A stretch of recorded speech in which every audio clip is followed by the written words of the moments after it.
Mart साहब ने इस बार क्या सोचा है? तो मार्ट साहब ने इस बार ये सोचा है कि भैया नोट्स से पढ़ाया जाएगा, ठीक है ना? है ना? हाँ, मैंने नोट शेयर कर दूं?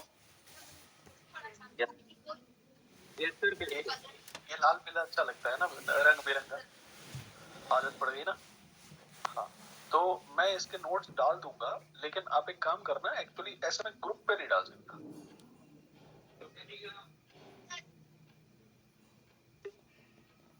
मेरा मेरा इरादा देखो, सुनो, 12th के तो नोट्स आप लोगों के पास में है ही है, ठीक है ना?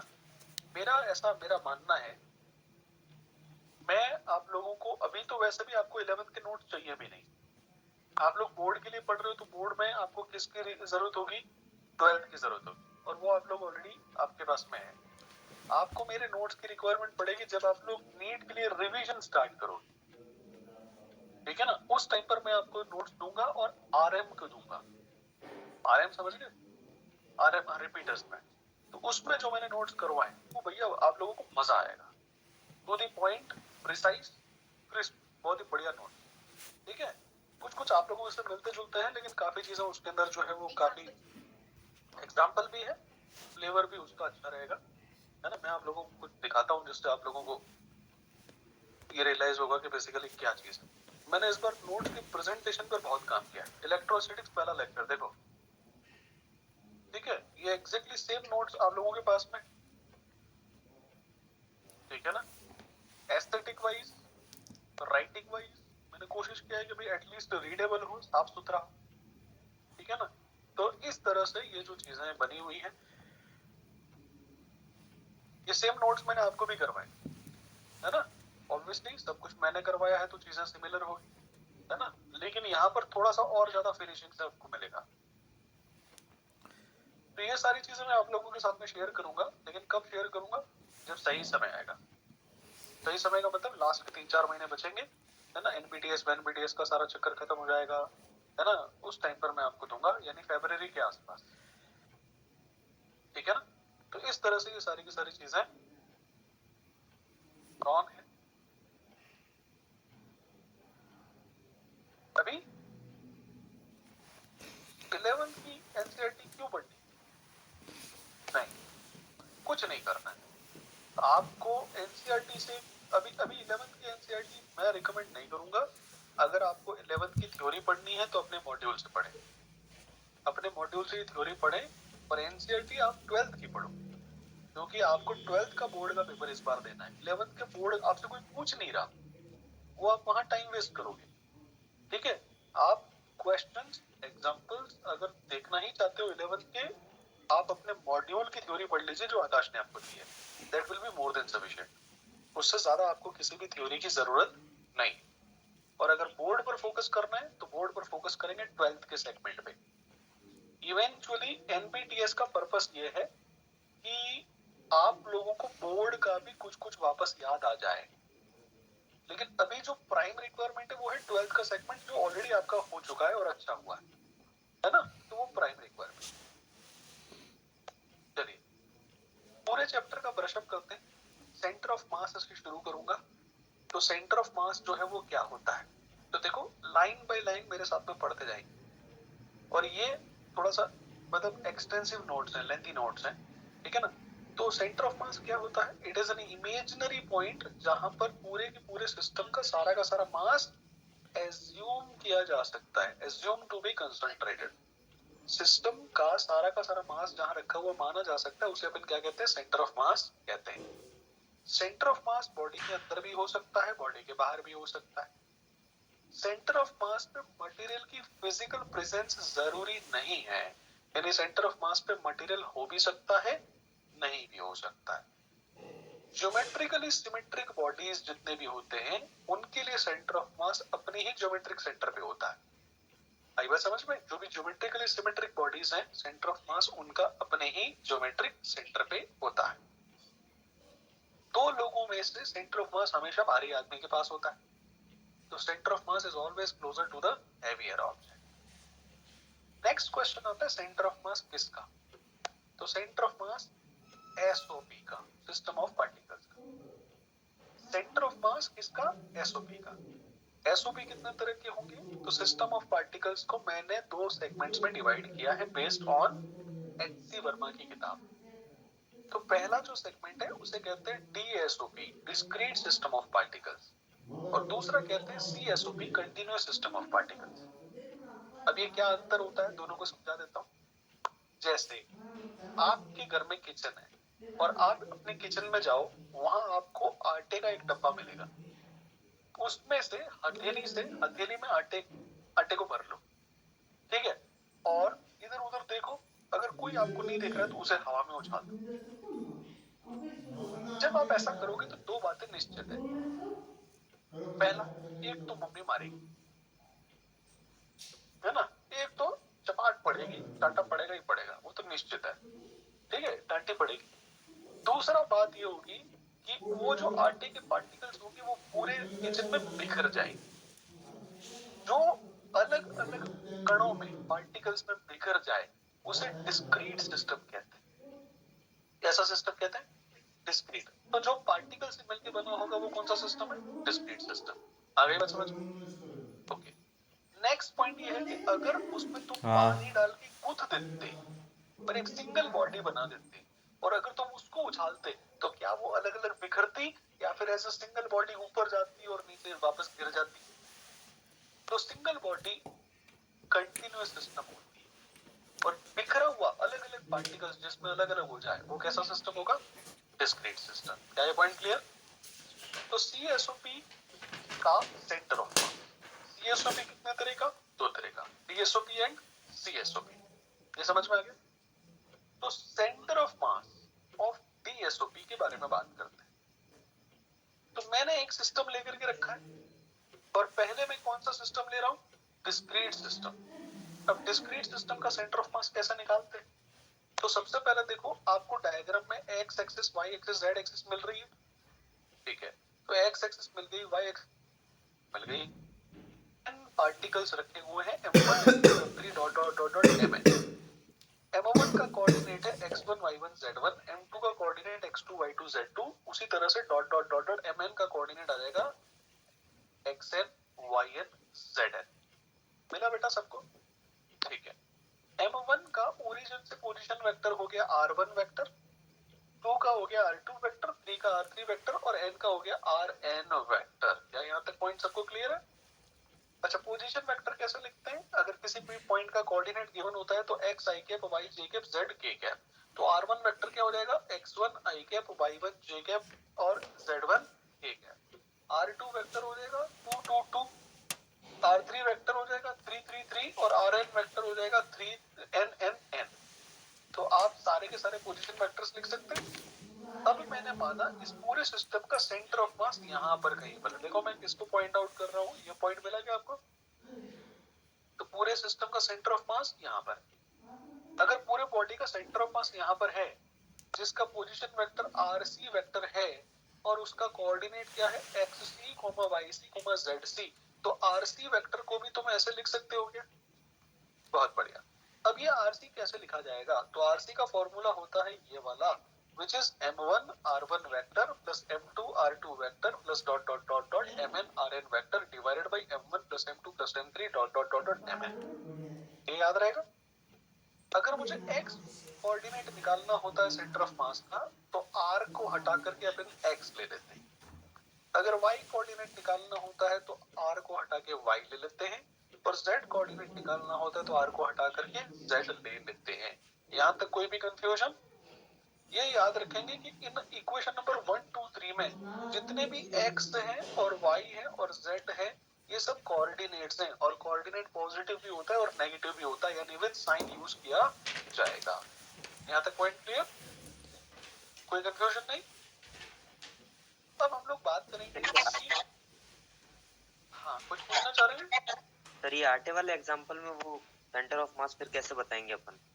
इसका एग्जांपल जो आपने बताया था ना अभी, वो ऐसे फैला दिया आटा वो वाला। हाँ, तो इसी फॉर्मूले से है ना, पहले वाले पार्टिकल का मास ले लो, उसका पोजीशन वेक्टर ले लो, दूसरे वाले का मास ले लो, पोजीशन वेक्टर ले लो। अरे सर, उसमें तो बहुत सारे पार्टिकल है। हाँ, अब इनको ये काम बहुत बार करना पड़ेगा, जितने नंबर ऑफ पार्टिकल्स होंगे उसमें इसी फॉर्मूले से निकाला जाएगा। जब तुम कंटिन्यूअस बॉडी बना दोगे, गुथ दोगे, तो उसका सेंटर ऑफ मास अलग तरह से निकाला जाएगा, और वो तरीका होता है सेंटर ऑफ मास निकालने का CSOP में, कंटिन्यूअस सिस्टम ऑफ पार्टिकल्स में। कंटिन्यूअस सिस्टम ऑफ पार्टिकल्स के लिए मैंने आटे को गुथ दिया, एक बड़ी सी बॉडी बना दी, तो तुमको ये पीली वाली बॉडी दिखाई दे रही होगी, और इस पीली वाली बॉडी का मास कैपिटल M है, और ये कहीं पर XYZ एक्सिस में रखी हुई है। अब मैंने कहा कि इसका सेंटर ऑफ मास यहाँ पर कहीं पर है। देखो मैं कहाँ बना रहा हूँ, ये इस सेंटर ऑफ मास का पोजीशन वेक्टर RC वेक्टर है, और इसका कोऑर्डिनेट है XC, YC, ZC। ठीक है, अब मुझे ये चीज निकालनी है। कैसे निकालूं? तो उसके लिए मैंने एक एलिमेंट लिया, this is the element that I have taken. ठीक है, मैंने जैसे मान लेते हैं कि कोई शक्कर की बोरी है, तो शक्कर की बोरी में एक शक्कर का दाना ले लिया, जो छोटा सा होगा, dx विड्थ का, dy हाइट का, और dz ब्रेड्थ का। तो dy dx dz ब्रेड्थ का एक छोटा सा एलिमेंट ले लिया, जिसका मास कितना है, dm। तो dm मास का एक छोटा सा एलिमेंट ले लिया। ठीक है, इस dm मास का कोऑर्डिनेट हो गया x, y, z। तो मैं इसका पोजीशन वेक्टर लिख सकता हूँ xi cap plus yj cap plus z k cap. ठीक है, और इसका पोजीशन वेक्टर हो जाएगा r वेक्टर, और r वेक्टर भी मैंने लिख दिया है। अब देखो, अगर मुझे निकालना है कि इस पूरी बॉडी का centre of mass, RC vector कैसे निकालोगे? तो RC वेक्टर का फॉर्मूला थोड़ा सा नोट करो।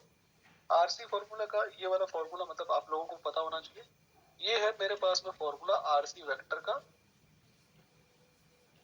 ये आपको याद रखना है। This is the formula for the RC vector. ठीक है, अच्छा ऊपर की तरफ क्या है, dm इंटू r का इंटीग्रेशन, और नीचे कौन है, dm का इंटीग्रेशन। अच्छा ये बताओ, dm इंटू dm सारे से सारे जोड़ दूंगा तो क्या है, टोटल मास दे देगा? तो ये दे देगा टोटल मास। तो dm will give you total mass. यहाँ तक कंफर्म करो। ठीक, तो ये जो ट्रिपल स्टार वाली इक्वेशन थी, यहाँ से आपने RC वेक्टर निकाल लिया। ठीक है, अब अगर मुझे x कोऑर्डिनेट निकालना है तो r की जगह पर क्या आ जाएगा, x। y कोऑर्डिनेट निकालना है तो y, z कोऑर्डिनेट निकालना है तो z। ध्यान रखेंगे इक्वेशन नंबर 1, 2, 3 में x, y, z कोऑर्डिनेट्स होते हैं, इसलिए प्रॉपर साइन के साथ में यूज किए जाएंगे। यहाँ तक ओके? ज्योमेट्रीज देखते हैं, इधर देखो। यूनिफॉर्म रिंग का सेंटर ऑफ मास कहाँ होगा, सेंटर ऑफ द रिंग पे। ठीक है, यूनिफॉर्म डिस्क का सेंटर ऑफ मास कहाँ होगा, सेंटर ऑफ डिस्क पे। यूनिफॉर्म रॉड का सेंटर ऑफ मास कहाँ होगा, बीचों बीच में, सेंटर ऑफ द रॉड पे। अगर स्पेयर आ जाए किसी भी तरह का, किसी भी तरह का स्पेयर आ जाए, तो सेंटर ऑफ मास कहाँ हो जाएगा, सेंटर ऑफ स्पेयर। ठीक है, अगर मेरे पास में ट्रायंगुलर लेमिना आ जाता है, तो कहाँ आ जाता है सेंटर ऑफ मास, सेंट्रॉइड पे। किसी भी ट्रायंगल का सेंट्रॉइड जहां होगा वहां उसका सेंटर ऑफ मास होगा। ये समझ में आया? ठीक है, तो रेक्टेंगुलर प्लेट के लिए ये थोड़ा सा इंपॉर्टेंट है, कहाँ होता है, point of intersection of diagonal. ठीक है, उसी तरह से अगर कोई बेलन है, सिलेंडर है, तो सिलेंडर का h/2 हाइट पर होता है, कहाँ होता है centre of mass, yes, middle point of the axis of cylinder, यानी mid point of the total height. अगर टोटल हाइट h है तो सेंटर ऑफ मास हो जाएगा h/2 पर, लेकिन एक्सिस पर। यहाँ तक ओके? अब यहाँ से थोड़ी सी आपके ज्योमेट्रीज चल रही है इंपॉर्टेंट। पहला ज्योमेट्री मैंने ले लिया हाफ रिंग। तो हाफ रिंग का सेंटर ऑफ मास कितना होगा बेटा, 2r/π। ये हाफ रिंग है, कंप्लीट रिंग नहीं है। कंप्लीट रिंग के लिए सेंटर ऑफ मास अपनी जगह पर होता है। ठीक है, अच्छा सेगमेंट वाला छोड़ दीजिए, अभी इंपॉर्टेंट नहीं है। हाफ डिस्क, हाफ डिस्क, तो हाफ डिस्क के लिए कितना होता है बता, 4r/3π। तो हाफ डिस्क के लिए होता है 4r/3π, और रिंग के लिए, हाफ रिंग के लिए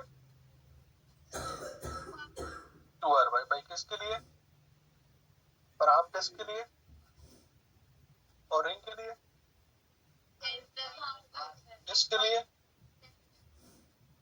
ठीक है, तो हाफ रिंग और हाफ डिस्क को अगर आप 10 बार याद करोगे तो कंफ्यूजन आ जाएगा। तो हमें कैसे याद रखना है, तो देखो बहुत ही प्यारा मेथड तुम्हें बता रहा हूँ। हाफ रिंग में भी r/π आता है, और हाफ डिस्क में भी r/π आता है। अब तुम्हें याद ये रखना है, 1 2 3 4 बंद करो ये अत्याचार, है ना। 1 2 3 4 बंद करो ये अत्याचार। ये बात समझ में आया? ठीक है, तो ये अत्याचार ही है अपने साथ, तो उनको इसको बंद करवाना है। ठीक है, हॉलो स्फीयर के बारे में बात करते हैं। आपका दिमाग वैसे कैसा है, हॉलो स्फीयर है कि सॉलिड स्फीयर है?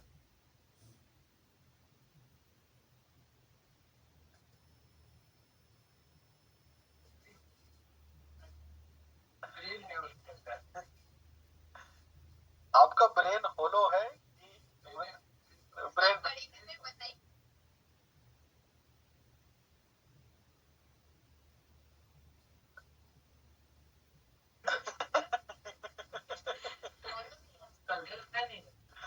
चलिए, तो आपकी क्लास में, आपकी क्लास में मैंने एक स्टूडेंट को सर से पकड़ लिया और उसका आधा सर उड़ा दिया और उसको उसी की टेबल पर उसी की तरफ मुंह करके रख दिया। तो आप लोगों की टेबल पर आप ही लोगों का ऊपर का आधा सर कटा हुआ आप ही की तरफ जिसका मुंह है वो रखा हुआ है।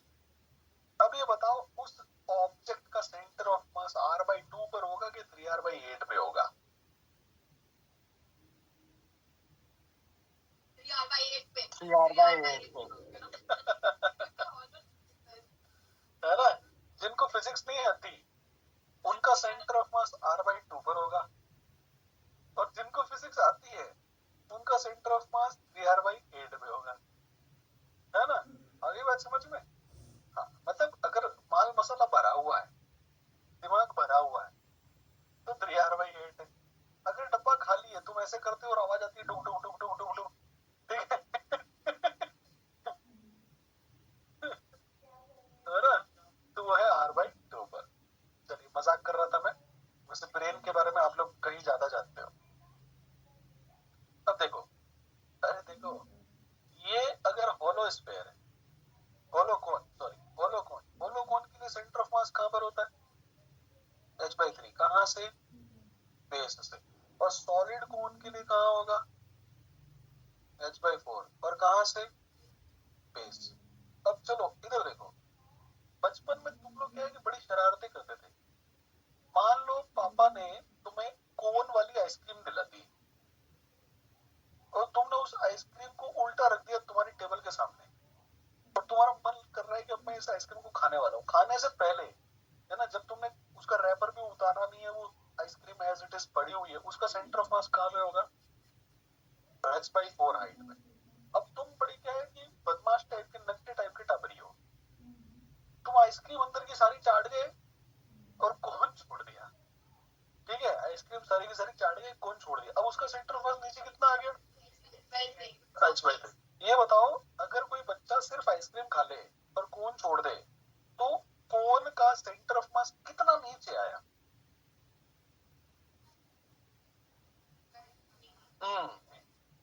तो कितना है? नीचे आया कि ऊपर गया?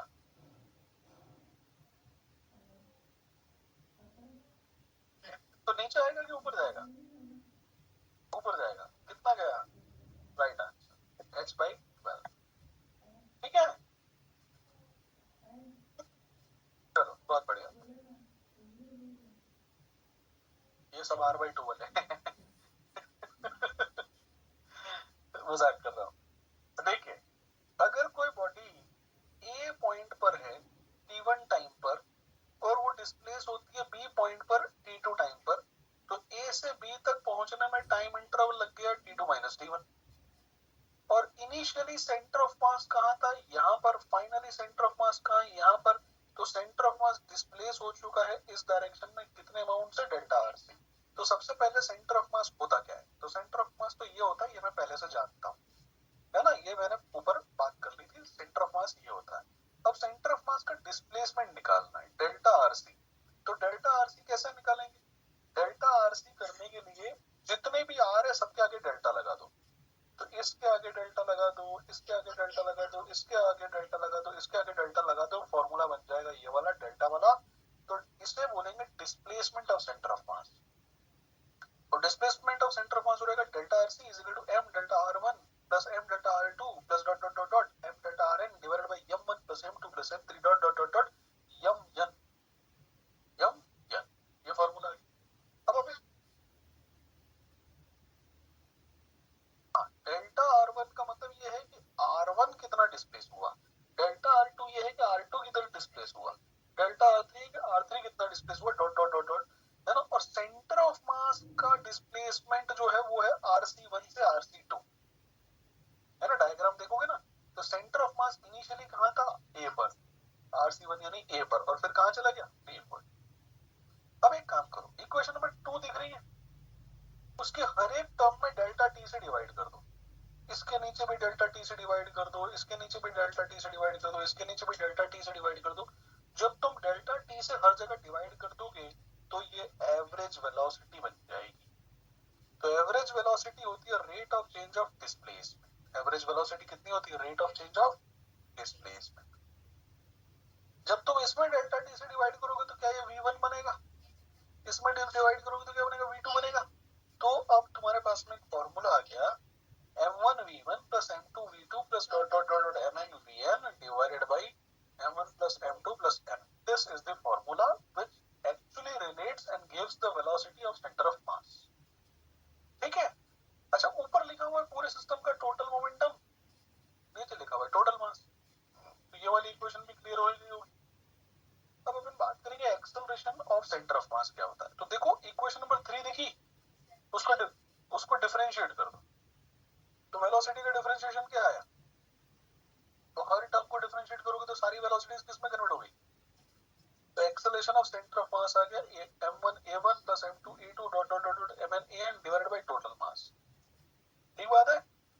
क्या ऊपर टोटल फोर्स लिखा हुआ है और नीचे टोटल मास लिखा हुआ है, तो F is equal to ma बन गया क्या, देखिए यहाँ से F is equal to ma यहाँ से बन जाता है। तो नेट फोर्स आ जाता है मास टोटल और एक्सल।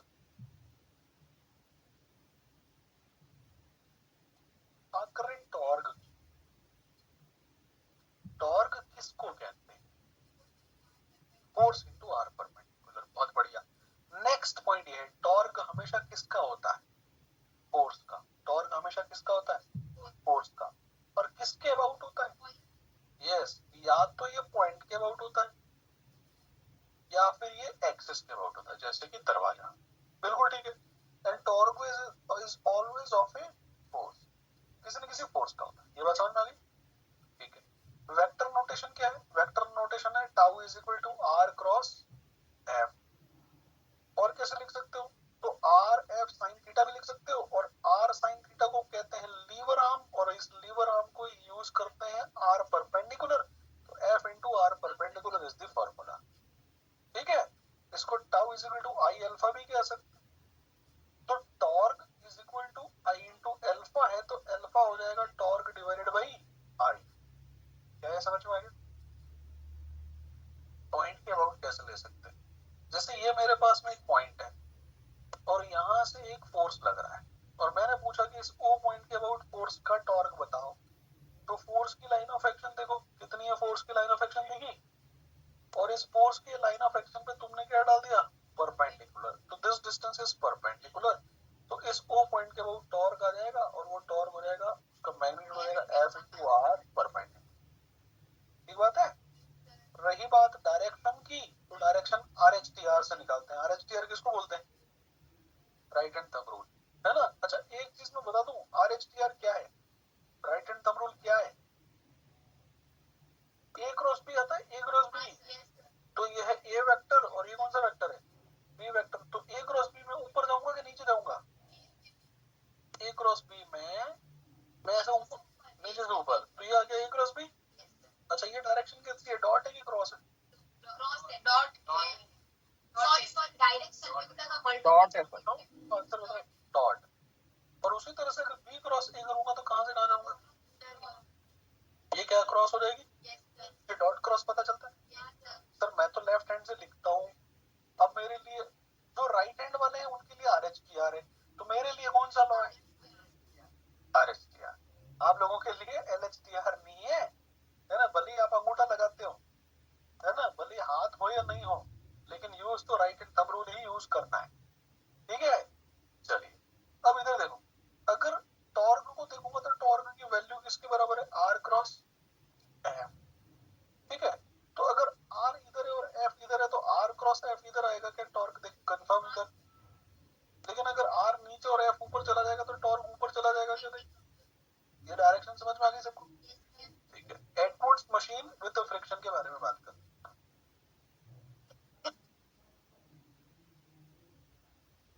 एटवुड्स machine with friction. अब देखो जरा,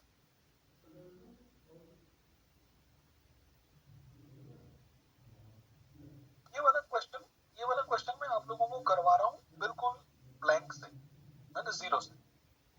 देखो M2 पर नीचे क्या लगा, ऊपर क्या लगा, यहाँ पर पुली में क्या लगा, यहाँ क्या लगा, अच्छा M1 पर ऊपर क्या लगा, टेंशन। मान लेते हैं ऊपर गया A से, तो ये नीचे कितने से आया, A से। अच्छा ये बताओ पुली पर फ्रिक्शन है क्या, देखो हेडिंग पढ़ो, फ्रिक्शन है कि नहीं है, फ्रिक्शन है। अच्छा अब सवाल ये है कि अगर फ्रिक्शन है तो क्या थ्रेड और पुली के बीच में फ्रिक्शन है कि नहीं है या नहीं है, है। तो क्या थ्रेड पे फ्रिक्शन लग रहा है, हाँ। तो ये आइडियल थ्रेड है या नॉन आइडियल थ्रेड है, क्योंकि आइडियल थ्रेड फ्रिक्शन लेस होता है, मास लेस होता है। तो फ्रिक्शन भी लग रहा है, मास भी लग रहा है, तो पुली भी आइडियल नहीं है और थ्रेड भी आइडियल नहीं है। आइडियल थ्रेड में हर जगह टेंशन सेम होता है, यहाँ टेंशन सेम, तो इसको बोल देते हैं T2 और इसको बोल देते हैं T1, ये समझ में आया। अच्छा अब मुझे बता, अगर M2 is greater than M1 तो नीचे कौन सा रहेगा, अगर M2 नीचे जा रहा है तो M2 और T2 में से ज्यादा कौन, किससे ज्यादा, T2 से। तो M2 की इक्वेशन क्या आ गई जरा देख, बहुत बढ़िया, ये वाला समीकरण क्लियर है बेटा, बहुत बढ़िया। तो ये वाला इक्वेशन हम लोगों ने पहुंच गए हैं यहाँ तक, ठीक है। अच्छा अब मैं बात करता हूँ T1 और Mg में से ज्यादा कौन है, T1, तभी ये पार्टिकल कहाँ जा रहा है, ऊपर जा रहा है। तो नेट अपवर्ड फोर्स कितना आ गया, very good, T1 minus M1G is equal to M1 into A। देखो ये इक्वेशन क्लियर। अच्छा पुली की बात करते हैं, पुली पर नीचे की तरफ क्या लग रहा है, Mg, ऊपर की तरफ क्या लग रहा है, टेंशन T, ठीक है। अगर मैं पुली के लिए देखता हूँ तो सबसे पहले अब एक काम करो, पुली के सेंटर पे बैठ जाओ, पुली के सेंटर पे बैठ जाओ, तो तुम्हें पुली के सेंटर पर ऑब्जर्वर दिखाई दे रहा है, ठीक है। अच्छा ये बता, इस कैपिटल T का टॉर्क क्या है पुली के सेंटर के अबाउट, आप आंसर सोच के बैठे हो, सवाल सुन लो, ठीक है। आप सवाल सुनो, है ना। ये टेंशन क्या ये टेंशन इस पुली के सेंटर से पास हो रहा है, तो जो सेंटर है वो इस टेंशन की लाइन ऑफ एक्शन पर है क्या, तो जब भी कोई पॉइंट फोर्स की लाइन ऑफ एक्शन पर आता है तो उसका टॉर्क क्या होता है, जीरो। तो इस Mg का भी टॉर्क क्या होगा, जीरो, और इस पुली का जो टेंशन है इसका भी टॉर्क क्या होगा, जीरो। ये समझ में आया। तो सेंटर के अबाउट टॉर्क सिर्फ किस किस के आएंगे, T1 और T2 के। टॉर्क लेना आता है तुम लोगों को, ठीक है। अच्छा T1 का टॉर्क कितना आएगा और किधर आएगा, R into T1, clockwise anti clockwise, अभी तक सही बता रहा है। देख T1 का टॉर्क इधर आएगा, दिस इज टॉर्क T1, ठीक है, और T2 का टॉर्क इधर आएगा, दिस इज टॉर्क T2। क्या ये समझ में आया,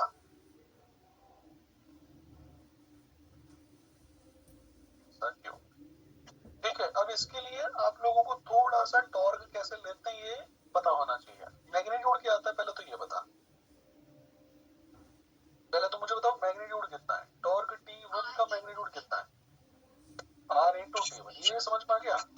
टॉर्क T2 कितना है, ये समझ में आ गया, बहुत बढ़िया। अब ये क्वेश्चन आता है कि डायरेक्शन कैसे निकालते हो, तो देखो सबसे पहले इसको सॉल्व करने के कई तरीके हैं, ठीक है। मैं जिस तरह से बता रहा हूँ वहां से आप डायरेक्शंस करेंगे तो बहुत आसानी से आपको सॉल्व करने का मतलब सॉल्व करना नहीं पड़ेगा, या यूं कहें कि बहुत आसानी से आप समझ पाओगे। सबसे पहले फोर्स जो होता है टॉर्क उसी का होता है, यानी टॉर्क किसका होगा, फोर्स का। तो पहले फोर्स पहचानो, पहले क्या पहचानो, force. Point number 2,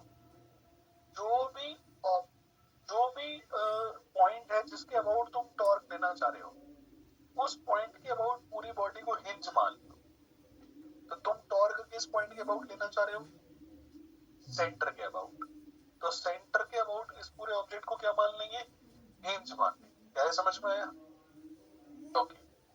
point number 3, अगर केवल वही फोर्स लगता तो वो ऑब्जेक्ट को किधर घुमाता, बस ये बताना है। अब जरा सुनो मेरी बात, है ना। मान लो कि पुली के सेंटर में तुम खड़े हो, सुनते जाओ, तुम लोग पैरेलली प्रोसेस करोगे तो फिर उलझ जाओगे, फिर दोबारा कौन बताएगा, है ना। मान लेते हैं कि तुम पुली के सेंटर पे खड़े हो, ठीक है, और तुम्हें टॉर्क निकालना है T1 का।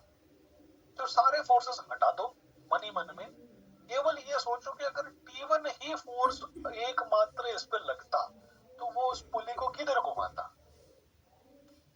जिस डायरेक्शन में T1 घुमाता उसका टॉर्क उसी डायरेक्शन में आया, समझ में?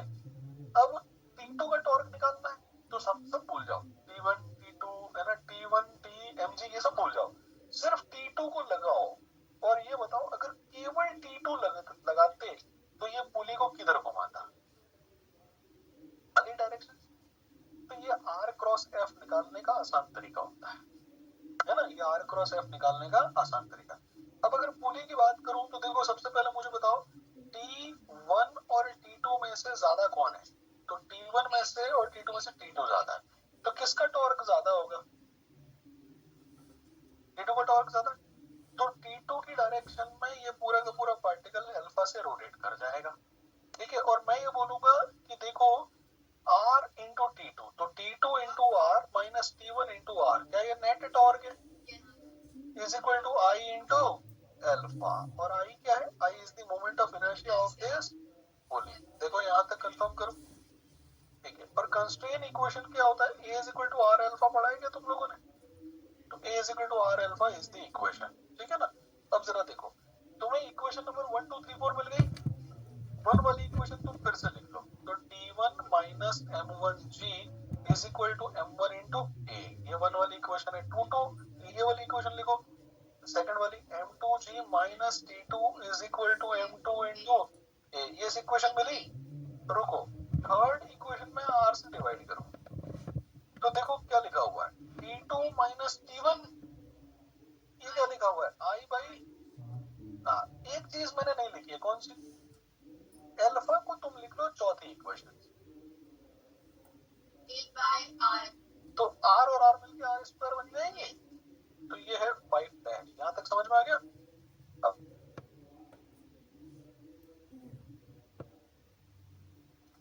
क्या होगा बताओ? T1 से T1 गया, T2 से T2 गया, तो यहाँ पर क्या लिखा हुआ? M2 minus M1 into G, और इस तरफ आ गया बेटा M1 plus M2 plus I by R square into A। Confirm करो, तो A की वैल्यू किसके बराबर आ गई बेटा? M2 minus M1 into G divided by M1 plus M2 plus I by R square. तो ये एडवर्ड्स मशीन है और हमने रोटेशन का एक बहुत ही खतरनाक एग्जांपल यहाँ पे कर दिया। क्या समझ में? Very good. पुली वाली इक्वेशन है ना एक बार? हाँ, पुली वाली क्या इक्वेशन नहीं समझ में आई, बता बेटा। क्या आप जानते हो, इधर देखो, सब लोग इधर देखो, क्या आप लोग ये जानते हो बेटा कि अगर इसका मास m है, इधर फोर्स लग रहा है F1, इधर फोर्स लग रहा है F2, तो इस पर नेट फोर्स इधर कितना होगा? F2 माइनस F1, और क्या ये मास इंटू एक्सेलरेशन है? If F2 is greater than F1, देखो क्या ये मास इंटू एक्सेलरेशन, ये समझ में आता है? उसी तरह से अगर कोई बॉडी है और ये उसकी एक्सिस है, ठीक है, इधर एक टॉर्क लग रहा है, वो है टॉर्क T2, इस बॉडी पर इधर एक टॉर्क लग रहा है, वो है टॉर्क T1, और मैं अगर आपसे कहता हूँ कि T2 का टॉर्क T1 से ज्यादा है, तो ये बॉडी किधर रोटेट होगी? इस डायरेक्शन में रोटेट हो गई, तो ये है अल्फा। तो नेट टॉर्क जो हो जाएगा क्या वो I इंटू अल्फा होगा? तो net torque tau T2 tau T1 is equal to I into alpha, बस वैल्यू डाल दे और ये वाली इक्वेशन आ जाएगी, थर्ड इक्वेशन। देख समझ में आया क्या? Okay, yes okay, very good. चल अब बात करते हैं आगे moment of inertia. Moment of inertia कैसी फिजिकल क्वांटिटी है?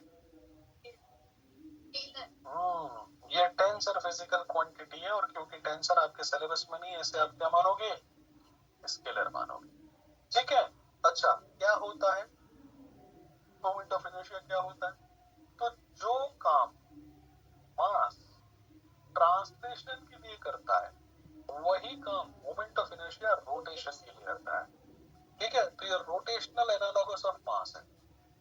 डिफाइन कैसे करोगे, देखिए किसी भी बॉडी की, किसी भी रोटेटिंग बॉडी की वो प्रॉपर्टी जिसकी वजह से वो अपनी स्टेट ऑफ रोटेशन को अपोज करे, उसे क्या कहते हैं, मोमेंट ऑफ इनर्शिया कहते हैं। और इसकी यूनिट क्या है, ये थोड़ा सा इंपॉर्टेंट, ये क्या है, केजी इंटू मीटर स्क्वायर। तो केजी मतलब क्या, मास, और मीटर स्क्वायर यानी लेंथ का स्क्वायर, एरिया नहीं लेंथ का स्क्वायर। तो इसकी जो भी यूनिट होगी ना, या जो भी इसके फॉर्मूले होंगे वो M R square, 2/3 M R square, 5/2 M R square, 1/3 M L square. तो उसमें आगे एक फैक्टर होगा 1/2 1/3, और एक चीज उसमें कॉमन होगी एम और डिस्टेंस का स्क्वायर, या तो एम आर स्क्वायर या फिर एम डी स्क्वायर। क्या ये पॉइंट क्लियर हुआ, राइट। इस पे डिपेंड करता है, तो दो फैक्टर्स पे डिपेंड करता है, एक तो मास पे, डिस्ट्रीब्यूशन ऑफ मास। क्या पॉइंट क्लियर, देखो पॉइंट मास के लिए मोमेंट ऑफ इनर्शिया कैसे निकालते हैं, एम आर स्क्वायर। ठीक है, अगर तीन मासेस आ जाएं अलग अलग रेडियस पे घूमने वाले तो कैसे निकालेंगे, तो ये तो स्केलर है, वेक्टर तो है नहीं, तो पहले वाले का निकाल लो प्लस दूसरे वाले का निकाल लो प्लस तीसरे वाले का निकाल लो, जोड़ लो। तो ये आ गया m1r1 square plus m2r2 square plus m3r3 square. ठीक है सर, अगर कोई बड़ा सा बॉडी आ गया, आलू कद्दू टमाटर बैंगन ऐसा कुछ आ गया, तो फिर कैसे निकालेंगे, तो उसमें क्या करेंगे, इंटीग्रेशन करेंगे, एक छोटा सा एलिमेंट लेंगे। तो ये है मेरे पास में एलिमेंट, और ये एलिमेंट कितने रेडियस में घूम रहा है, ये एलिमेंट घूम रहा है r रेडियस पे। तो इस छोटू एलिमेंट का छोटू मोमेंट ऑफ इनर्शिया डी लिख सकते हो क्या, तो डी हो जाएगा इसका डीएम इंटू आर स्क्वायर। तोड़ दिया भाई पेन, वेरी वेरी गुड बेटा, मेरा गुस्सा पेन पे नहीं दिखा, ठीक है। क्यों क्यों पेन का नुकसान कर रहा है, पढ़ाई पे ध्यान दे। टोटल मोमेंट ऑफ इनर्शिया की बात करूंगा तो टोटल मोमेंट ऑफ इनर्शिया क्या हो जाएगा, क्या इसका इंटीग्रेशन हो जाएगा, ठीक है। तो आई इज डीएम का, डीएम आर स्क्वायर का इंटीग्रेशन, ठीक है ना, बहुत अच्छी बात। नेक्स्ट क्वेश्चन आता है, रेडियस ऑफ जायरेशन क्या होता है। अब कुछ लोग इसको जायरेशन बोलते हैं, कुछ लोग इसको गायरेशन बोलते हैं, दोनों ही मामला ठीक है। इसका करेक्ट प्रोनाउंसिएशन जायरेशन है, ठीक है। It is called gyroscopic radius, है ना। एक इंस्ट्रूमेंट होता है जिसको बोलते हैं जायरोस्कोप, नाम सुना है, तो वहीं से निकल के आया ये जायरोस्कोपिक रेडिएशन, है ना। अब वो गायरेशन बोल दिया जाता है, मार्केट में सब चलता है, ठीक है, जेल थोड़ी हो जाएगी गलत बोलने से।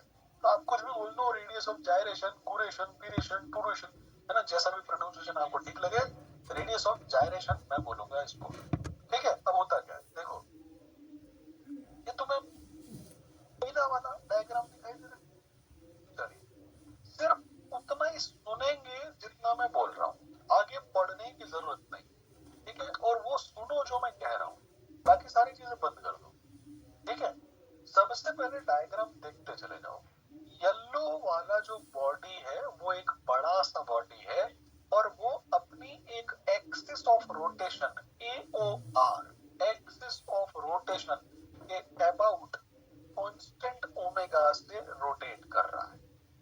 क्योंकि ये एक कंबाइंड बॉडी है तो ये DSOP नहीं है, ये एक CSOP का अरेंजमेंट लेकर के रखा हुआ है। ये बात समझ में आ गई। एक्सिस ऑफ रोटेशन के अबाउट इसका मोमेंट ऑफ इनर्शिया कुछ होगा, एक्सिस ऑफ रोटेशन के अबाउट इसका मोमेंट ऑफ इनर्शिया कुछ होगा, हमें नहीं पता कितना। ये समझ में आ गई बात, हम नहीं बता सकते कितना होगा, लेकिन कुछ जरूर होगा, ओके, ठीक है। अब तुम एक काम करो, इस m मास के बड़े से बॉडी को कंप्रेस कर दो मटर के दाने में।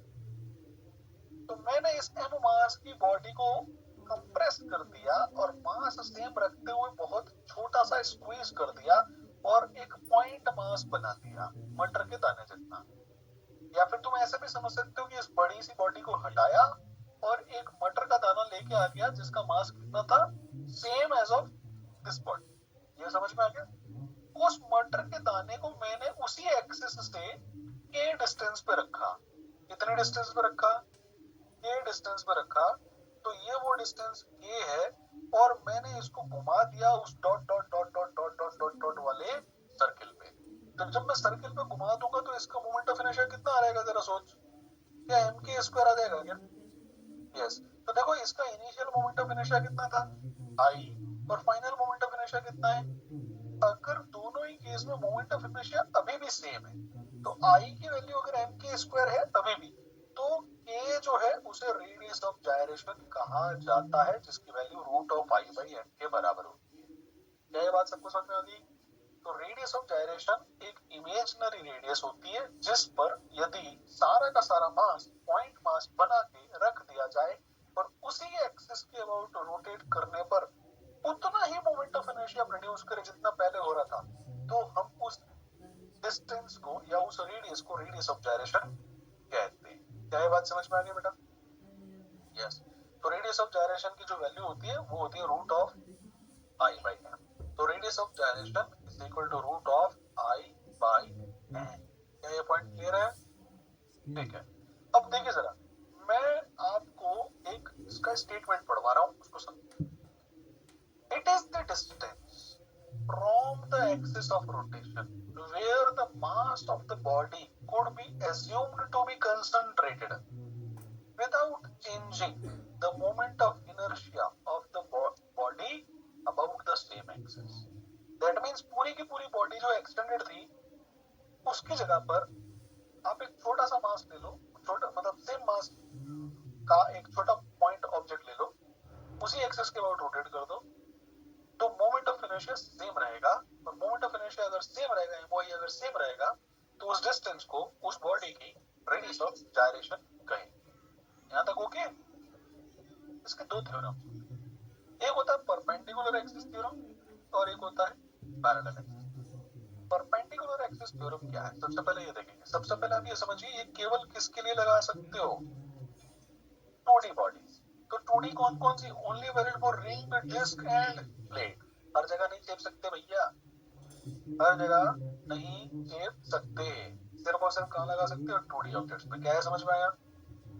तो मैंने एक 2D लेमिनार ऑब्जेक्ट ले लिया है, डायग्राम चेक करेंगे। एक्स एक्सिस के अबाउट मैंने इसको रोटेट कर दिया है और मोमेंट ऑफ इनर्शिया आ रहा है आई एक्स। कितना आ रहा है बेटा? आई एक्स। फिर मैंने वाई एक्सिस के अबाउट रोटेट कर दिया इसको और मोमेंट ऑफ इनर्शिया कितना आ गया भैया? आई वाई।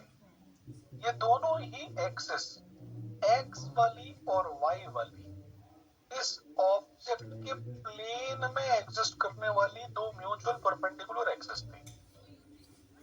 ठीक है। अब मैंने प्लेन के परपेंडिकुलर एक्सिस ले ली, कौन सी? आई जेड, और उसके अबाउट रोटेट किया तो हमें क्या मिल गया? I Z, moment of inertia. तो परपेंडिकुलर एक्सिस थ्योरम क्या कहता है कि प्लेन में एग्जिस्ट करने वाली दो म्यूचुअल परपेंडिकुलर एक्सिस के अबाउट जो मोमेंट ऑफ इनर्शियाज होते हैं उनका सम प्लेन के परपेंडिकुलर और उसी पॉइंट जो सेंटर ऑफ मास है से गुजरने वाली और प्लेन के परपेंडिकुलर एक्सिस के अबाउट मोमेंट ऑफ इनर्शिया के बराबर होता है। यानी आई जेड की वैल्यू आई एक्स प्लस आई,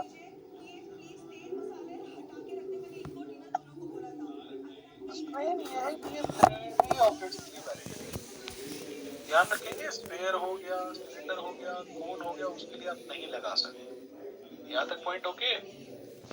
आगे बात करते हैं पैरेलल एक्सिस थ्योरम क्या होता है। तो देखो, दो एक्सिस तुम्हें यहाँ दिख रही है, इसके about moment of inertia I है जो कि अननोन है। कैसा है? अननोन। इस एक्सिस के अबाउट मोमेंट ऑफ इनर्शिया कितना है? आई सी, जो कि हमें क्या है? नोन। अब सुनना मेरी बात, जिस तरह से मैं डिफाइन कर रहा हूँ। बॉडी देख लिया आप लोगों ने। अगर मुझे किसी पॉइंट पी से गुजरते हुए ऐसे एक्सिस के अबाउट मोमेंट ऑफ इनर्शिया निकालना होता है जिसके अबाउट हमें मोमेंट ऑफ इनर्शिया नोन नहीं है, अगर हमें पी पॉइंट से गुजरते हुए किसी भी एक्सिस के अबाउट मोमेंट ऑफ इनर्शिया निकालना होता है तो हम क्या करते हैं, ठीक है ना, बातें नहीं करना बेटा, तो हम क्या करते हैं, उसी के पैरेलल एक एक्सिस लेते हैं जो कहां से पास हो रहा है, सेंटर ऑफ मास, जिसके अबाउट मोमेंट ऑफ इनर्शिया हमें पहले से क्या होता है, पता होता है। और हम क्या करते हैं, उस आईसी में एक टर्म ऐड कर देते हैं जो कि होता है m इंटू डी स्क्वायर, जहां d दोनों एक्सिस के बीच का क्या है, डिस्टेंस। तो I is equal to IC plus MD square. आगे बात समझ में? मान लो नरेंद्र मोदी और नीरव मोदी साथ में आ जाए, कोई भी दो मोदी साथ में आ जाए, तो तुम क्या बोलोगे, ICMD स्क्वायर। ये याद करने का टोटका हो गया, ठीक है, IC मोदी स्क्वायर है ना, तो मोदी मोदी, दो मोदी मोदी स्क्वायर, ठीक है, IC प्लस MD स्क्वायर तुम्हें याद रखना है। वापस सुन लो, अगर तुम्हें जिसको आ रही है जा सकता है, नहीं तो मैं झन्नाटेदार उठा दूंगा भाई साहब, है ना। और आप एक काम करो भैया, या तो आप अपनी लोकेशन चेंज करो, नहीं जो आपके जस्ट पीछे बैठा हूँ, कोई बात नहीं, तो कोऑर्डिनेट चेंज कर लो, मैं आपको कुछ करने का मौका नहीं देना चाह रहा, कोऑर्डिनेट चेंज, है ना, हायर ऑर्बिट में तुम ट्रांजिट कर जाओ फटाफट, एक्साइटेशन मोड में जाओ,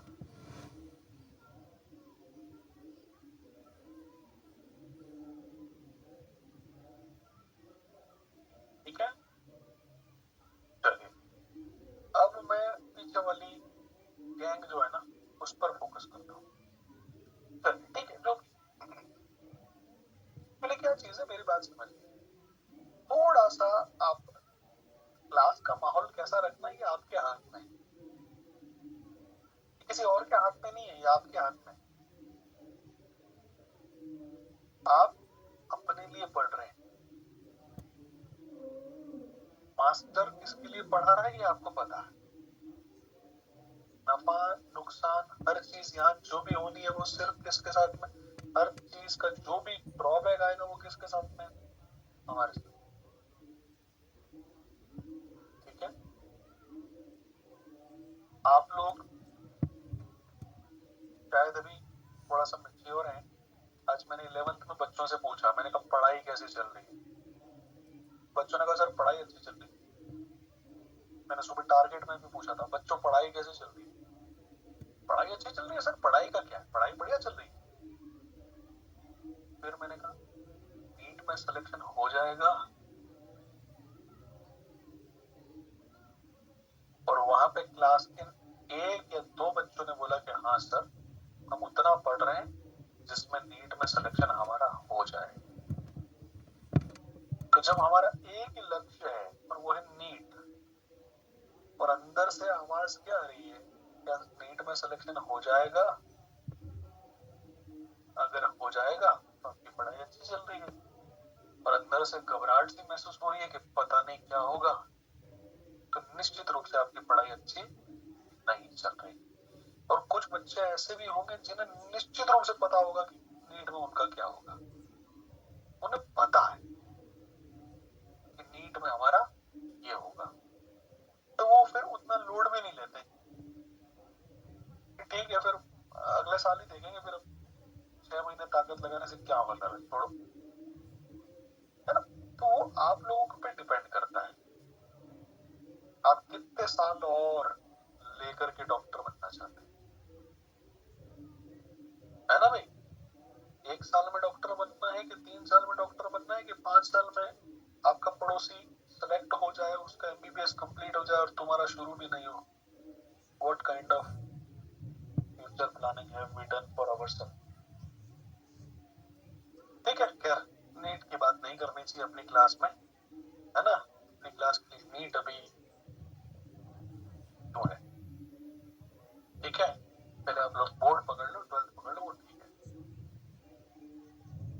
परपेंडिकुलर एक्सिस थ्योरम की फिर से बात कर लेते हैं। परपेंडिकुलर एक्सिस थ्योरम का थ्योरी क्या कहता है कि अगर मुझे किसी बॉडी के किसी पॉइंट से गुजरने वाली किसी एक्सिस के अबाउट मोमेंट ऑफ इनर्शिया निकालना है, तो मैं उसी के पैरेलल एक ऐसा एक्सिस खोजूंगा जो सेंटर ऑफ मास से पास होता होगा और उसके अबाउट मुझे मोमेंट ऑफ इनर्शिया पहले से पता होगा, और फिर मैं उस एक्सिस का यूज करूंगा जिसे कहते हैं पैरेलल एक्सिस थ्योरम।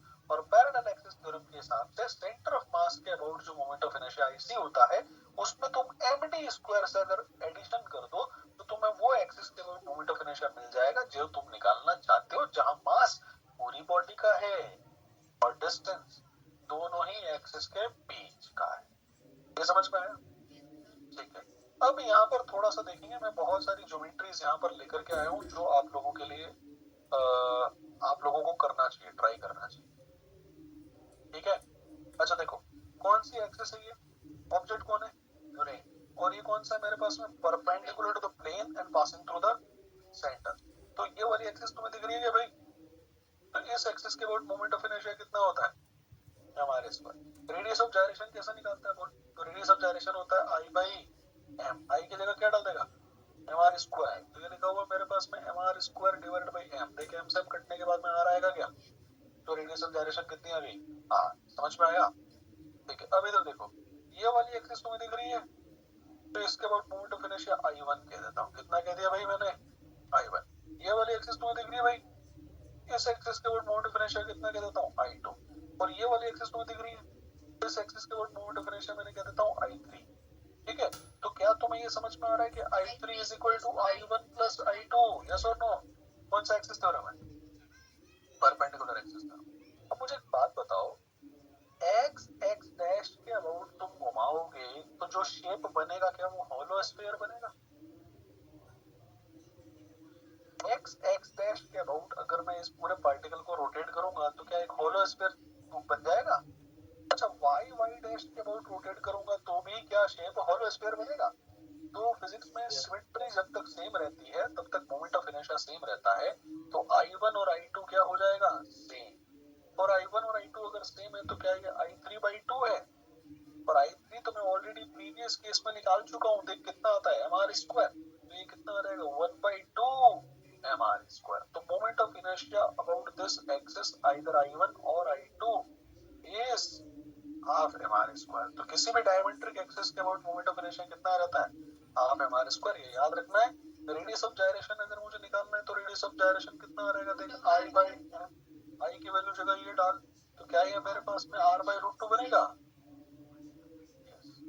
ठीक है, अच्छा इस एक्सिस के अबाउट मोमेंट ऑफ इनर्शिया कितना था, mr स्क्वायर। अच्छा अब मुझे इसके अबाउट निकालना है, I निकालना है, तो दोनों के बीच की डिस्टेंस कितनी है, r हो जाएगी। तो पैरेलल एक्सिस थ्योरम है कि परपेंडिकुलर एक्सिस थ्योरम, तो I हो जाएगा मेरे पास में mr square plus md square, लेकिन d कितना, तो देख 2mr स्क्वायर हो गया।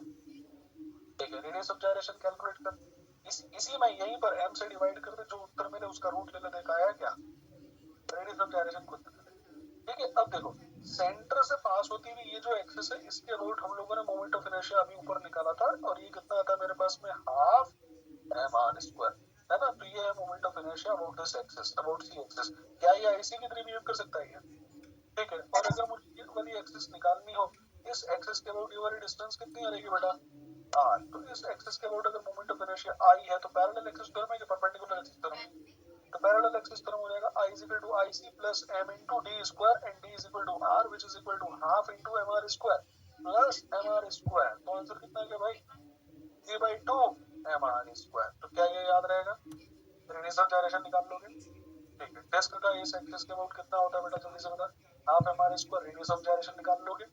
ठीक है, अब देखो एक चीज बड़े अच्छे से समझो, प्लेन के परपेंडिकुलर एक्सिस के अबाउट जो भी मोमेंट ऑफ इनर्शिया होता है ना, अगर वो 2D ऑब्जेक्ट है तो इस ऑब्जेक्ट के अबाउट मोमेंट ऑफ इनर्शिया क्या हो जाएगा, उसका हाफ हो जाएगा। तो अगर प्लेन के परपेंडिकुलर मोमेंट ऑफ इनर्शिया कितना था, I, तो क्या इसके अबाउट भी I बाई 2 और इसके अबाउट भी I बाई 2 लिख सकता हूँ क्या, तो वो I बाई 2 की वैल्यू कितनी आ गई, देख mr स्क्वायर बाई 4, और ये उसका आ जाएगा रेडियस ऑफ जायरेशन। क्या ये समझ में आया?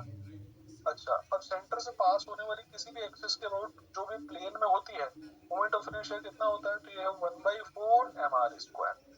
अगर उसी के पैरेलल एक और एक्सिस थ्योरम ले लूं और मुझे I निकालना हो तो पैरेलल एक्सिस थ्योरम है कि परपेंडिकुलर एक्सिस थ्योरम है, तो 1/4 mr square plus mr R square कितना आ गया भाई 5/4 mr स्क्वायर। तो देखो ये वाला भी आ जाएगा। अच्छा क्या ये रूट 5/2 आ जाएगा। ठीक है अच्छा ये बता इस सेंटर वाली जो एक्सिस है इसके रूट कितना था हाफ mr स्क्वायर है ना डिस्क mr स्क्वायर रिंग के लिए होता है ये हो रहेगा हाफ mr स्क्वायर। तो इस वाली एक्सिस के रूट कितना हो रहेगा यस तो आई हो जाएगा मेरे पास में half mr square plus mr square. ठीक है तो कितना आ गया भाई 3/2 into M into R square. देखो ये रेडियस समझ में आ रहा है कि नहीं आ रहा है।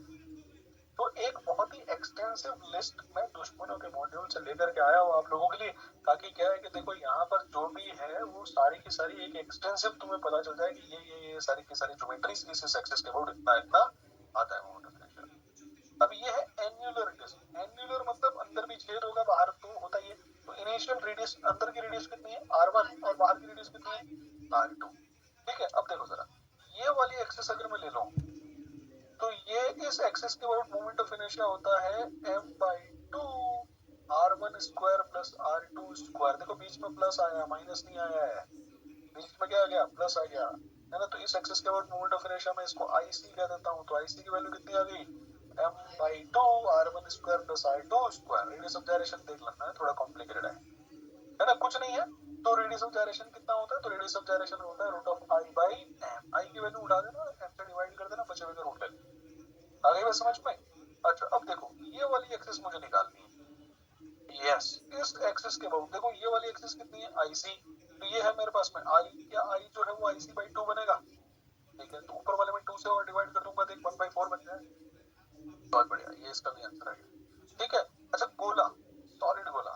ठीक है सॉलिड गोला डायमीटर के अबाउट यानी ये वाली एक्सिस डायमीटर के एक्सिस के अबाउट IC कितना होता है भाई 2/5 mr स्क्वायर। ठीक है अच्छा ये वाली एक्सिस अगर इस एक्सिस के अबाउट पूछ लेगा तो कैसे निकालोगे भाई यस तो ये IC है जो कि है 2/5 mr स्क्वायर और ये है मेरे पास में I। तो I की वैल्यू होती है 2/5 mr square plus mr square. कौन सा एक्सिस थ्योरम है एक्सीलेंट गजब। तो 7/5 mr स्क्वायर। देखो क्या ये पॉइंट क्लियर हुआ। अच्छा खोखले गोले के लिए क्या होगा बेटा खोखले गोले के लिए हो जाएगा 2/3। तो IC हो जाएगा मेरे पास में 2/3 mr स्क्वायर।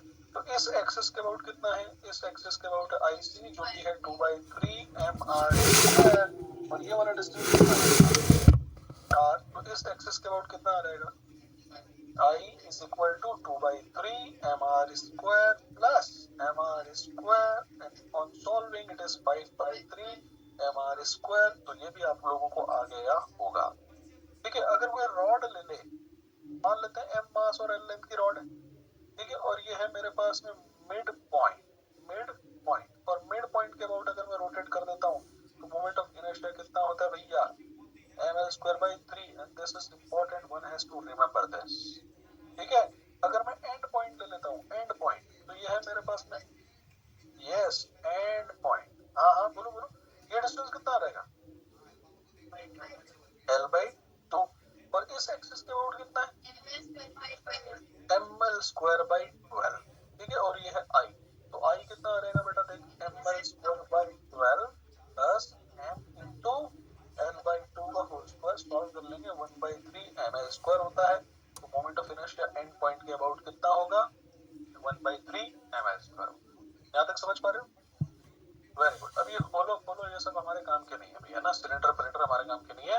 हम लोग आ जाते हैं प्लेट पर। ठीक है अच्छा देखो अगर मेरे पास में कोई एक प्लेट है ठीक है और मैं ये वाला एग्जांपल पहले कर रहा हूँ देखना अच्छे से बीच वाला एग्जांपल पहले कर रहा हूँ। अगर मैं इधर से देखूंगा तो मुझे फ्रंट साइड दिखाई देगी क्या देखो जरा कहां से मैंने हाईलाइट किया वो पता चल रही है यस। तो अगर मैं यहां से देखूंगा तो मुझे तो ये रोड की तरह दिखाई देगी और उस रोड की जो साइड होगी वो रोड की साइड कितनी दिखाई देगी ये दिखाई देगी ना। तो अगर मैं इस एक्सिस के अबाउट रोटेट कर रहा हूँ तो ये रॉड का मिड पॉइंट वाला आपको दे देगा। तो ये है I1 लेट अस से दिस इज I1 ये आ जाएगा ma²/12। क्या ये पॉइंट क्लियर है अब एक काम करो, इधर से रोटेट करो। तो जब तुम इधर से रोटेट करोगे तो तुम्हें ये वाली रॉड दिखाई देगी क्या? सोच, जिसको मैंने हाईलाइट किया, पता चल रहा है? हाईलाइटेड डिस्टिंग्विश हो रही है बाकी बैकग्राउंड से? ठीक है, तो इस एक्सिस के अबाउट अगर मैं रोटेट करता हूँ और I2 देखता हूँ तो अब एक जगह क्या आ गया? B। ठीक है, अच्छा अब इधर देखो, अभी अभी तुम लोगों ने दो चीजें मुझे बताई। तुम लोगों ने पहली चीज तो मुझे इधर बताई कि यार ये वाली जो एक्सिस होती है इसके अबाउट होता है 1/12 ma²। इस एक्सिस के अबाउट रोटेट करते हैं तो क्या आता है? ये होता है I2 जो कि होता है 1/12 m/b², है ना? अगर ऐसा है तो मैं अगर इस एक्सिस के अबाउट रोटेट करूंगा और IZ कह देता हूं तो IZ क्या I1 प्लस I2 के बराबर होगा? कौन सा एक्सिस थ्योरम है? Perpendicular axis theorem. 1/12 m/a² plus b is the right answer. ये समझ में आ गया भाई? एक दो ज्योमेट्रीज मैंने छोड़ी है, वो इंपॉर्टेंट नहीं है, फिर भी आप लोगों के पास में फाइल है, टाइम मिले तब आप नजर मार लीजिएगा। अगला हम लोग बात करने वाले हैं जिसे कहते हैं एंगुलर मोमेंटम। एंगुलर मोमेंटम कैसी फिजिकल क्वांटिटी है? Vector physical quantity. ठीक है, एंगुलर मोमेंटम जिस तरह से angular momentum sorry torque force का होता है, एंगुलर मोमेंटम किसका होता है? मोमेंटम का होता है। टॉर्क किसी न किसी पॉइंट का होता है क्या? पॉइंट के अबाउट होता है क्या? तो एंगुलर मोमेंटम भी हमेशा किसी न किसी पॉइंट या फिर एक्सिस के अबाउट लिया जाता है। डेफिनेशन क्या हो रहेगी? r cross p। p को अगर mv ले लेते हैं और m को बाहर ले लेते हैं तो m into r cross v। ठीक है, और इसको I इंटू ओमेगा भी लिख सकते हैं। यस, और L जो हो जाएगा वो किसके बराबर है? rp sin थीटा या फिर mvr sin थीटा। तो this is the angular momentum का मैग्नीट्यूड, और एंगुलर मोमेंटम होता है mvr sin थीटा, लेकिन r sin थीटा को क्या लिखते हो? लीवर आर्म, और लीवर आर्म क्या हो जाएगा? m into v into r perpendicular. तो कुल मिलाकर के एंगुलर मोमेंटम को लिखने के कई तरीके आपने देखे। I इंटू ओमेगा भी होता है, ये भी समझ में आ गया। एंगुलर मोमेंटम mvr होता है, ये भी समझ में आ गया। पर angular momentum r cross p भी होता है, ये भी समझ में आ गया। तो यहाँ मुझे हो रहा है थोड़ा सा कंफ्यूजन कि किस कंडीशन में क्या क्या लिखोगी। r क्रॉस p कब लिखोगी?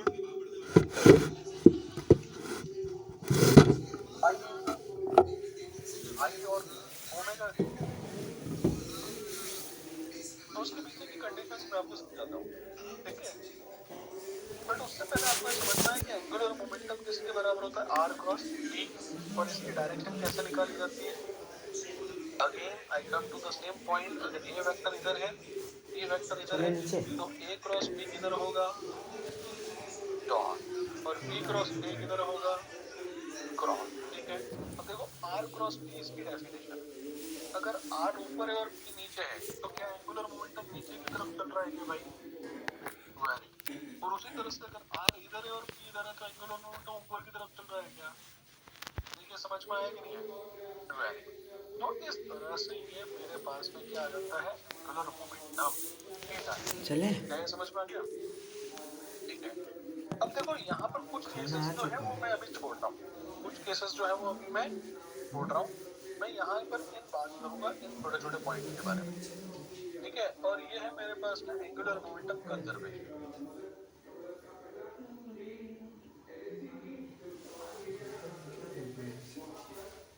हाँ बेटा बोलो, बोलो बालिका, आपने मुझे याद किया।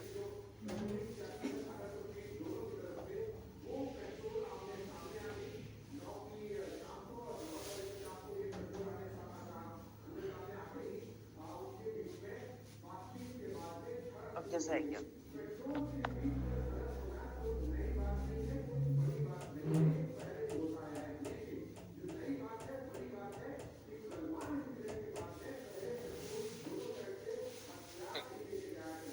अब हम लोग बात करने वाले हैं एक बहुत ही इंपॉर्टेंट सा कॉन्सेप्ट है, इसे बोलते हैं एंगुलर मोमेंटम कंजर्वेशन। सबसे पहले आप मुझे बताइए मोमेंटम कंजर्वेशन क्या होता है?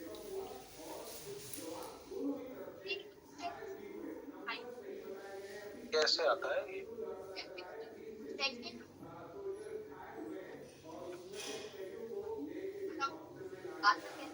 मतलब एक बॉडी की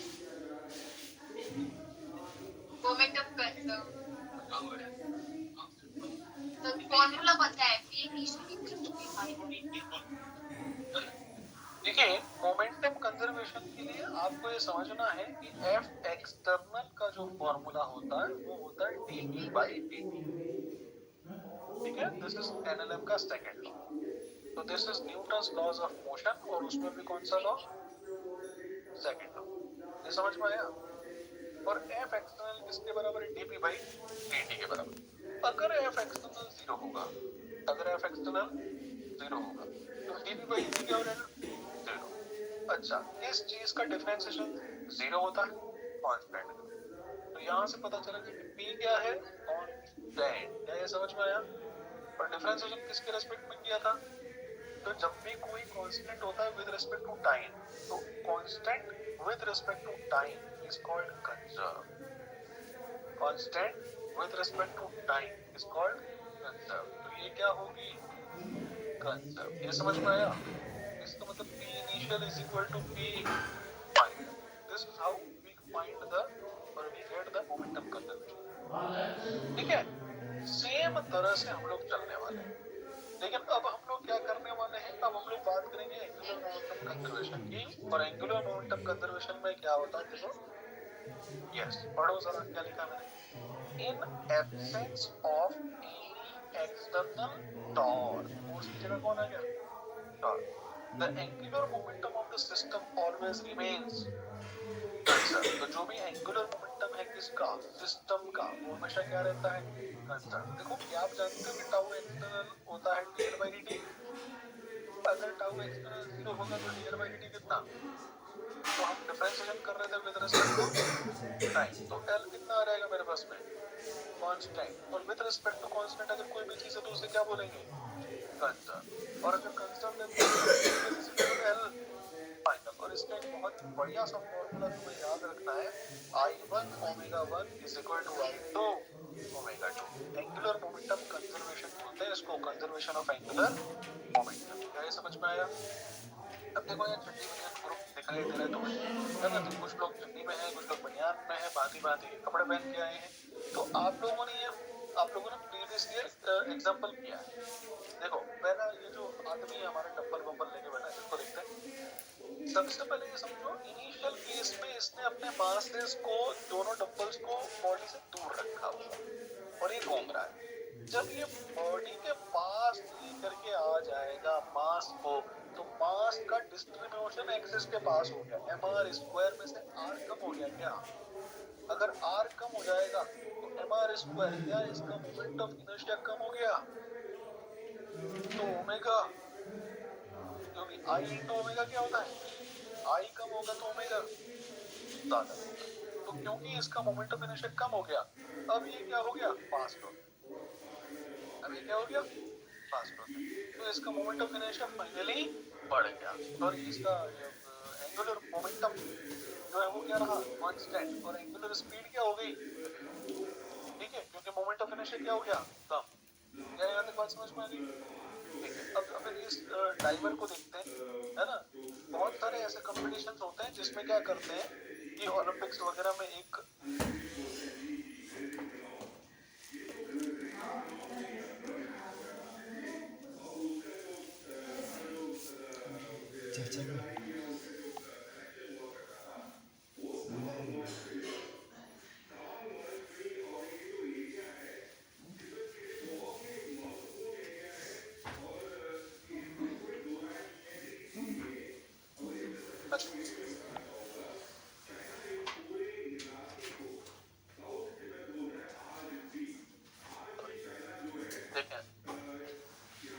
स्विमिंग पूल के ऊपर हाइट में किसी पर्सन को जंप करवा दें, और वो जो पर्सन होता है वो जब हवा में होता है क्या काम करता है? अपनी पूरी बॉडी को अपने अबाउट सिकोड़ लेता है ना? समेट लेता है।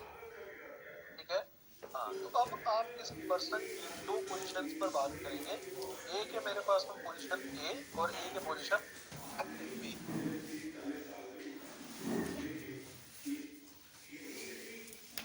ये वाली जो पोजीशन उस पर क्या इसने अपना हाथ पांव सब कुछ सिकोड़ लिए? यानी सारा का सारा मास सही। अपनी मैंने वो एक्सिस के थोड़ा सा पास रखा लेके आ हूँ गया, तो इसका मोमेंट ऑफ इनर्शिया क्या हो तो गया, इसके खुले हैं। तो ओमेगा क्या हो जाएगा, ये तेजी से चक्कर काटना शुरू कर देगा, गोल गोल घूमना फास्ट हो जाएगा। लेकिन पी वाली जो ये सिचुएशन है, उस पी वाली सिचुएशन में इसने अपने आप को पूरा का पूरा फैला लिया। जब ये पूरा का पूरा फैला लेगा तो इसका सारा जो भी मास होगा वो एक्सिस से दूर हो गया, तो उस वजह से इसका मोमेंट ऑफ इनर्शिया तो ओमेगा कम। याद आ रहा है कि नहीं आ रहा है? पिछले साल ऐसे क्वेश्चंस करवाए होंगे ना सर ने, तो इस तरह के क्वेश्चंस आप लोगों ने कहीं ना कहीं देखे। ठीक है भाई, अब अपने आते हैं एग्जांपल नंबर 2 पर। देखो जरा,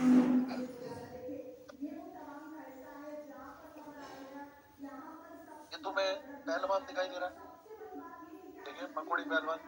तो ये मकोड़ी पहलवान जो है ये बेसिकली दौड़ रहा है और कहाँ चला जाएगा, ये सेंटर में चला जाएगा। तो इनिशियली ये जो है जब ये सेंटर पे पहुंच जाएगा, जब ये सेंटर पे पहुंच जाएगा तो पूरी बॉडी का मोमेंट ऑफ इनर्शिया क्या हो गया,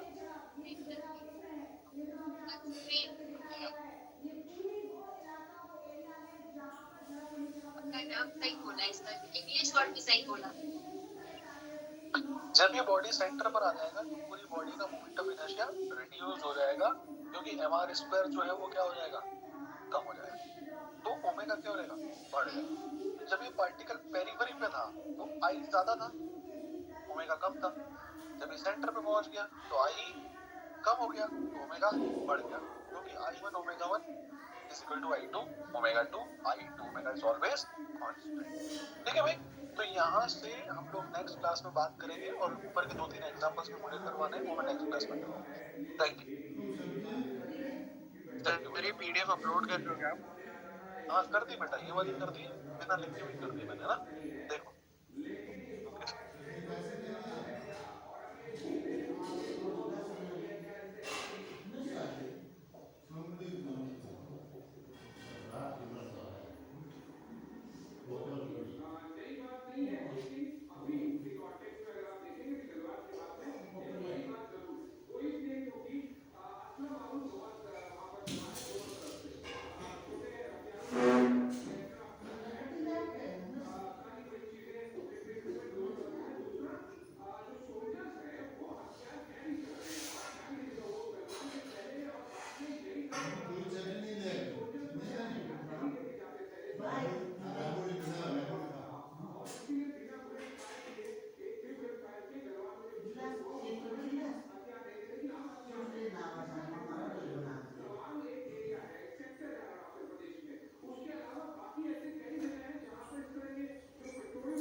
सारे ड्रग्स में